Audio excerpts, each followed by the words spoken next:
စားတဲ့စရာလေးတွေခိုင်းကျွန်တော်စားအောင်မယ်ဒီလားပါဟုတ်ကဲ့ပါရှင်ရောင်းကောင်းလားရောင်းကောင်းပါလေရောင်းကောင်းပါနော်စားတဲ့စရာလေးတွေခိုင်းကျွန်တော်စားအောင်မယ်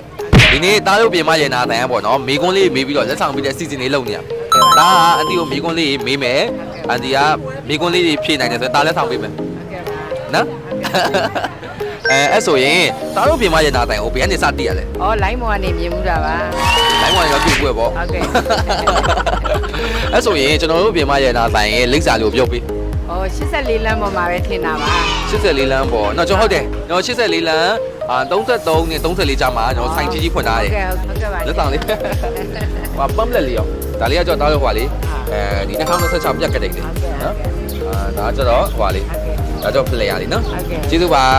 ဆိုင်လေးကိုလာခဲ့ဖို့ဖိတ်ခေါ်ပါရနော်ဟုတ်ရပြီ